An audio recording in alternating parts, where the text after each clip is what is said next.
guys, kuna baridi. It's so cold.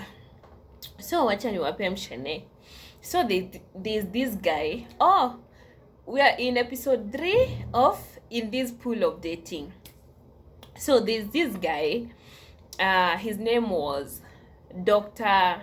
Sasa tutampe jina gani? If I dare tell you his real name, guys, mtamjua. Siku moja utakuwa mahali kwa daktari anakutibu and then you'll be like, hiyo jina si nimesikia mahali. So guys, nataka kuchota maji moto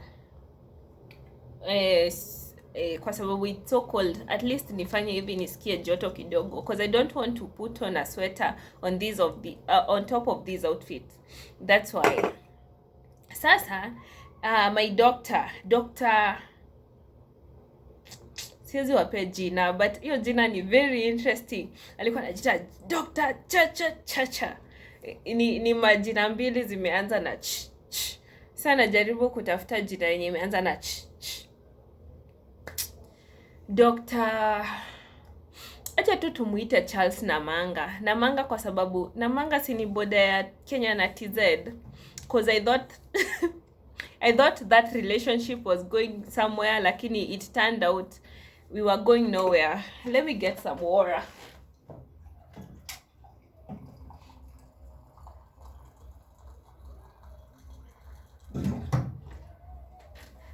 I'm back, guys. So Dr. Charles Namanga tulipatana Facebook.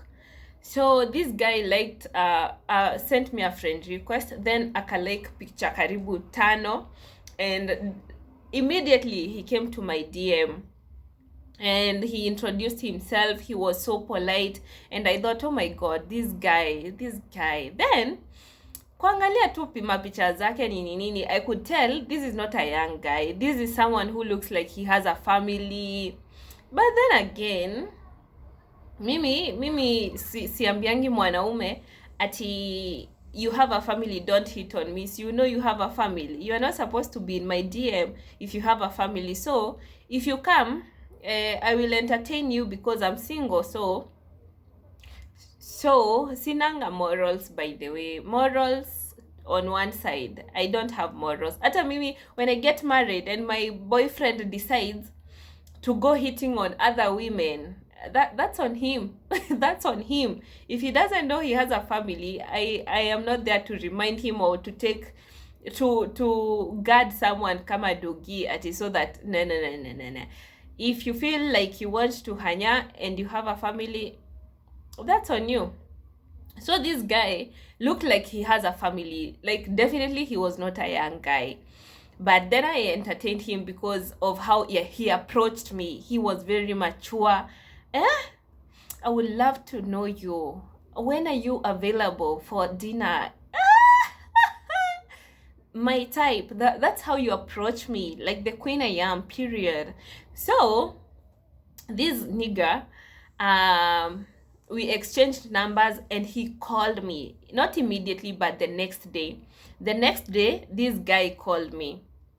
He was like, hello, I hope I did not wake you up, because it was very early in the morning. I hope I did not wake you up, but I have work to do and I cannot call you during my working hours. So I thought we could talk right now. Are you free so that we can talk? Like, he was asking for permission to talk to me. So demure, right?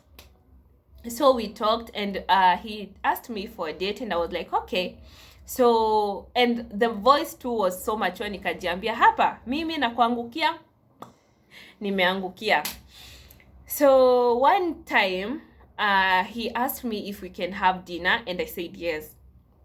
Of course I prepared. I did not even eat snack uko katikati during the day because I knew we were having dinner late that evening. But he came at night around 9ish hapo.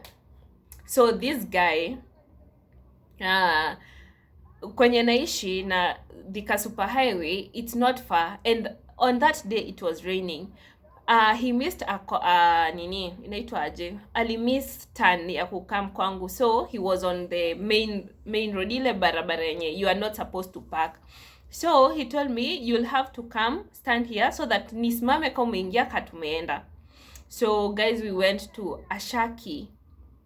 So mnajua hiyo restaurant where they play rumba, nini, karaoke nights, that it's called Ashaki, right? Yeah, we went to Ashaki on our first date, which I didn't mind because they have very nice nyama chomas. And on that day, he asked me, what do you feel like? And I told him nyama choma. And so we went, ordered nyama choma na ugali. Tunakula tukijuana. But then again, guys, this guy was bragging for days. Woo! He was a neurosurgeon. Sijakata. Lakini, tell me why. I don't think on that date he even asked me a question about me. It was about him. And he would make calls like, let me see if I can imitate him. Hello, you have a patient. Oh no, he would first introduce himself. Hello, I'm Dr. Charles Namanga. Yeah, you have a patient. You have paid 150,000. You still need to pay me 60K. Yes. Another call.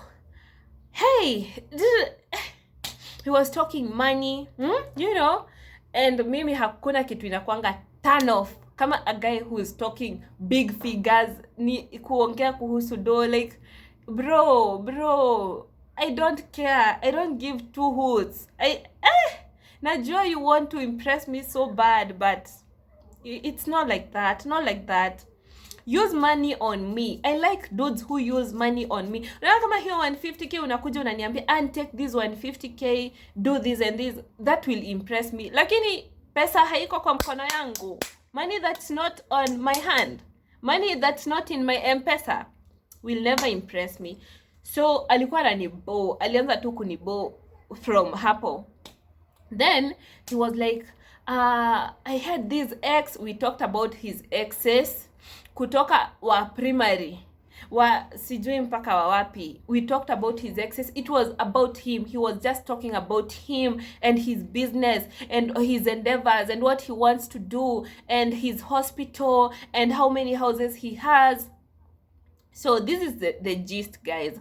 So this nigga was, what is it called? Was going through a divorce. And this divorce was so fresh. So you can imagine the whole time this guy was talking about the ex-wife. They had 2 kids. So this guy alikuwa amesomesha bibi to be a nurse. Na bibi sasa ametoroka. So he was feeling your pain. He was so much in pain because he kept on talking about it and about it. Yani there's nothing I didn't hear about that chile. Aliongea kumhusu. Why? So he had a case in court. Ati amepeleka bibi koti. Bibi asinini. Bibi anafaa aanze kulipa child support. So the wifey was apparently earning 35 Gs, and this guy who has a lot of money, yenye nimebragiwa the whole night, once hiyo 35 Gs inakatwa to come to the kids. Mind you, he stole the kids, ni ako na watoto, amewaficha mahali along Thika Superhighway. He lives in a different house, and apparently he had a different house somewhere else. Hizi zote napewa on first date. Ini day 1. Ini date ya kwanza. Haya. Tukakula, mimi nikakunywa marula zangu, akakunywa wine yake. We went back to the car. It's raining, guys. So nikatolewa makaratasi za hizo makoti kesi. He had 2 cases in court. Kesi ya kwanza ni ya huyu bibi mwenye anafaa kulipa child support, na kesi ya pili sijui he had bought machines. Kumbuka he's a neurosurgeon. He had bought machines zenye sijui zilibiwa kwa a rented house, and he believes that the wife ni yeye aliconspire with the caretaker wachukue vitu zake wauze. I don't know. So there was that case wa makesi. So at this point mimi nishaanza kuchoka akili because I'm like, yo, I didn't sign up for this. This is a first date. Mbona unaniambia hizi vitu zote? I don't care. You just tell me you are a divorcee, you have 2 kids, period. As in, that's all I need to know. Hizi vitu zingine sijui kulienda, kukateremka, sijui nini. Mimi. I don't take men's side. Unless huyo dem akuja na papers aniambia ni ukweli mimi ndo nilikuwa mbaya. I'll never take a man's side. I know you treated her probably badly, and that's why amekuacha wewe. Okay, I don't know who is the bad one. Siwezi judge ati the guy was bad ama the woman was bad, but why are you saying mwanamke ndo alikuwa bad? Everything this guy was telling me about that wifey ilikuwa tu negative. He never used to do this, he did da na ni Mkikuyu na nini. This guy was Luya. So we went to the car and I was mad. This is the reason I was mad. First, because he couldn't stop talking, and second, vitu anasema na vitu ananiambia hazinihusu. Then he had ordered a very tiny portion of nyama choma. So mimi, I eat very slowly. So if we are sharing a portion of food, you better order a lot so that ukule ushibe, uniache nikikula, and probably let me carry home some food. Cause mi sikulangi poa nikishare dish na mtu. Cause I'm a slow eater. So huyu mse alikula akakula akashiba. At this point I'm like, okay, I know I was hungry, but it's like you are more hungry than I am, so you just eat. Alafu after he finished eating, ndo ananiuliza ati ni tuongeze nyama.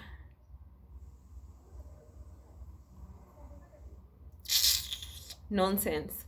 I said no, twende home. Cause you knew we are 2. Why did you order a small portion? Then again, I normally take kutoshiba kwa date. I normally ask myself, if huyu mwanaume amenipeleka date na sijashiba na niko solo na tukapata watoi na tukapata watoto, how will you feed us? You cannot, right? You know, as in, there's just something about not kushiba on a date. Cause now, if you cannot buy enough meal for a night, if we ever have kids, watoto si watakufa njaa. Okay, that's just me. I don't know about you. Tukaingia kwa gari, kunanyesha. So, I was expecting this guy to take me back home. This dude started begging me twende kwake. Oh, no, you know, I'm single. I'm looking for someone who can be a wife. You know, sijui nime settle in life. I have everything. Besides this car, I have a Prado. He was bragging for days, guys. I have money, but I don't have anyone to take care of me. All I need is someone who can guide me. Nini. Si unajua tu hizo mawongo. Na for some reason, I fell for that bullshit. Yani, me, I don't fall for bullshit, but for some reason I was fresh from a 7-year relationship, guys. So me dating life ilikuwa so new to me. I didn't know huku watu nje ni walagai na waongo na wachawi. Yani dating scene in Kenya is fucked up. Haya, huyu sasa alikuwa muongo na mlagai. Haya, akanidanganya. I fell for that bullshit. Yeah, me clown, I know.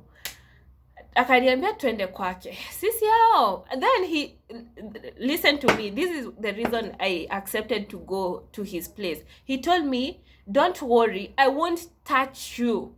Yeah? Mwanaume akiwahi kuambia hivyo, guys, he will touch you.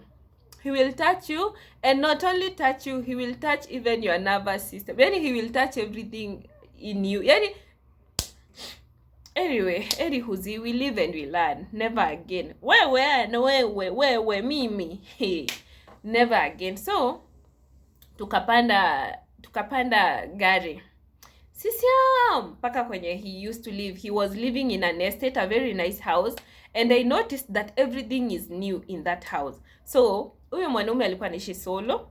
Watoto amewaeka place ingine na sistake solo uko. Now he's paying rent in another house where the kids are living. So ameiba watoi, and the mother is not even allowed to see them, and the mother doesn't even know where the kids are. Haya, then he has another house, sijui when he goes to Nairobi hospital, that's where he lives now when he's on night shift kwa hizi mahosi za Nairobi. Remember, he's a neurosurgeon, and these people wanazungukanga in many hospitals because we don't have enough of them in Kenya. Tukaenda nikachukuliwa drink, tukaenda kwa nyumba. So he started the same chit chat. I want a wife. We were talking. Kidogo mimi nimekaa hivi na watch movie. Nasikia kiss.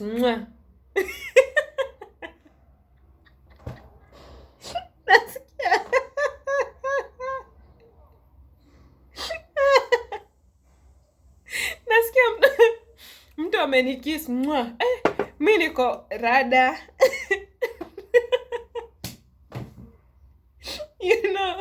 You know when someone wants to kiss you, mnakwanga mkiongea about romantic things, then there is a slow mood, then maybe you are looking at each other and it happens in a very romantic way. Ama you are lovey-dovey, mmeshikana, you are holding each other and then you kiss each other. Hii na watch movie, napewa stories za divorce, nasikia nikajiambia huku nani aliniambia nikuje kwa wenyewe huu?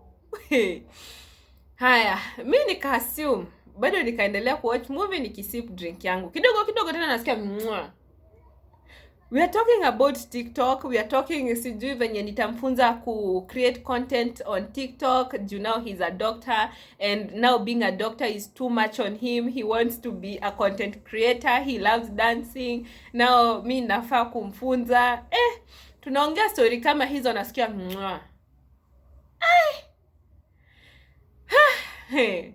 shaka.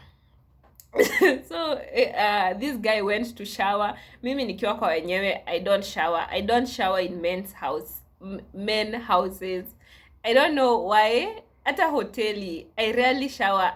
We are spending a night at a hotel and I wake up, start showering. Take me home. Just take me home. I don't do that. Akashower. It was time for us to go to bed, but mimi sikuwa nataka kuenda kwa bed. I wanted to spend the night hapo nikiwatch movie, then asubuhi na mapema nyumbani. But this guy was insisting, twende tukalale. I won't touch you. Don't worry, I'm a gentleman. Lies. Liar. Muongo na mlagai. So mimi nikaenda, I was wearing a trouser, so I knew, wewe tutapambana. If you dare, tutapambana hii usiku.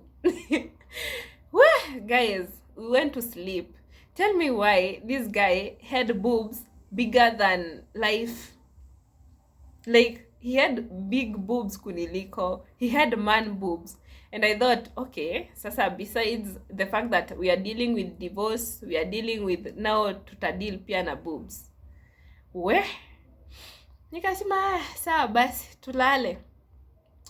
Between katikati ya kulala, this guy started disturbing me. Ananisumbua to a point that I tried calling a cab katikati ya usiku, cause now you are a gentleman telling me venye hautanishikashika, venye sijui hautafanya nini, and now here you are trying to, you know, kama mtu ni kuomba, mtu huomba vizuri, omba poa, omba vizuri.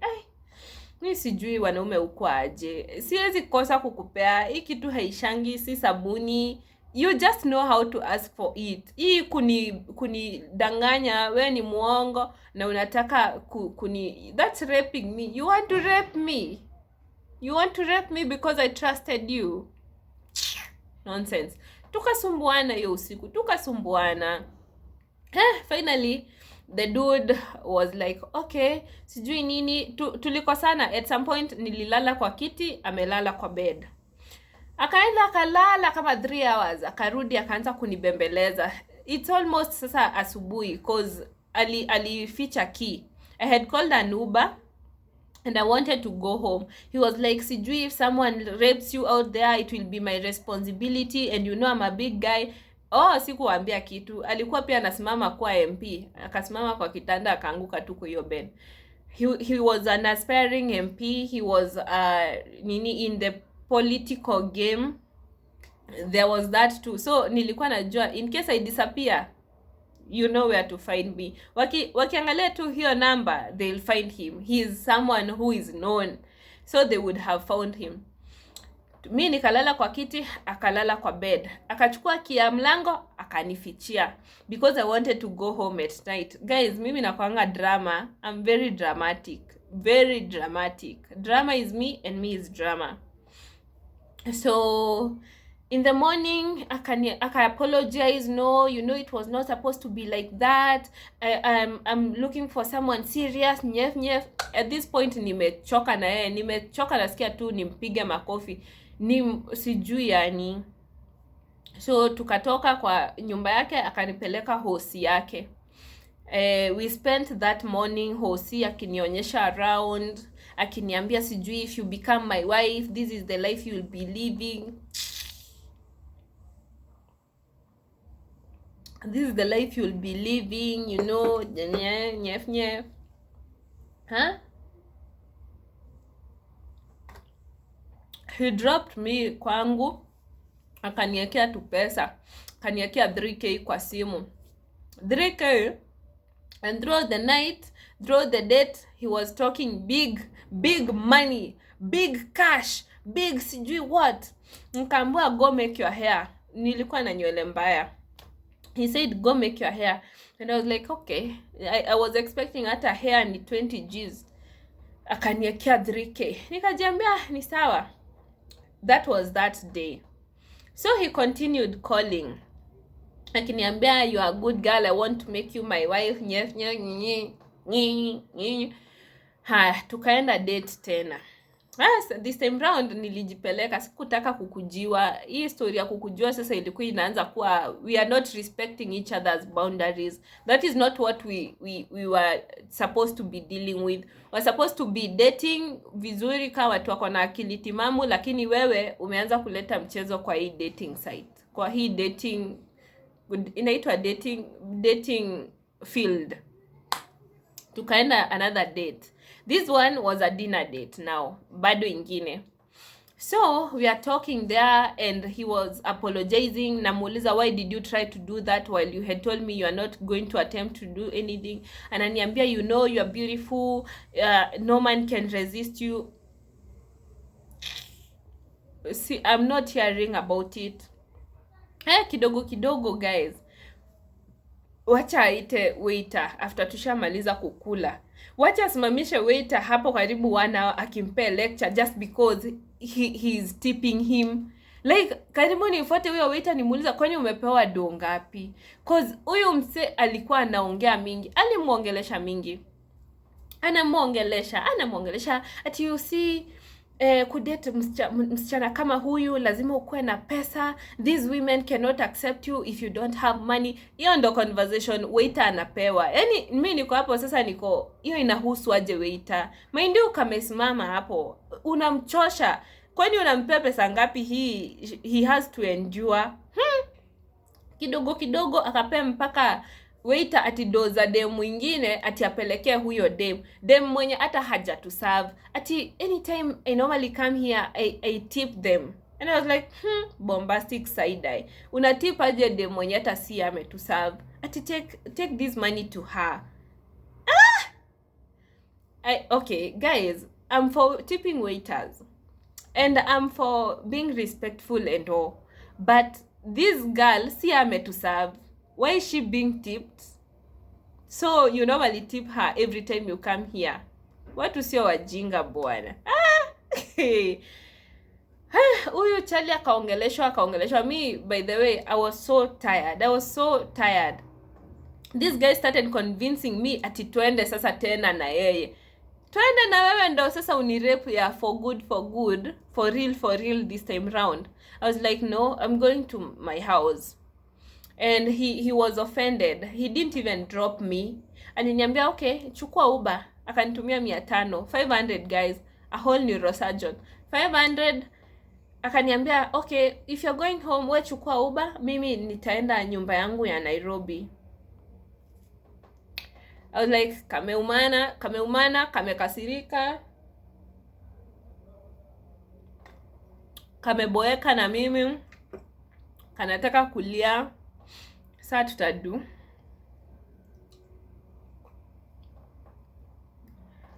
Hivyo ndo hivyo. That was the last date I ever went with that guy. Yeah. He still sees my stories. Bado huwa ananiambia ati if you could have made a very beautiful wife. Nyef nyef. Mimi namwangalia niko Kitu kingine sijawaambia guys. This guy sasa walikuwa ameachana na bibi. Alikuwa amefuata bibi mpaka kwenye yako. He knew where the wife was working. Alikuwa ametuma secret spies kuchukua mapicha za bibi yake. Hizi vitu zote alinionyesha first date. Akona a secret spy, amechukua picha za bibi yake kwenye anafanya kazi, kwenye mwenye ana date, kwenye anaishi, like everything. He had even the payslips za huyu dem. Yani he was an international stalker, that one. And he was still saying how he doesn't love this girl, how there's no opportunity. Mimi niko hapo sema tu nataka mrudiane, lakini dem amechoshwa na wewe kidudu mtu. That's how guys si kukua bibi ya neurosurgeon. Neurosurgeon disappointed me. Neurosurgeon nonge. That's it for today. Bye.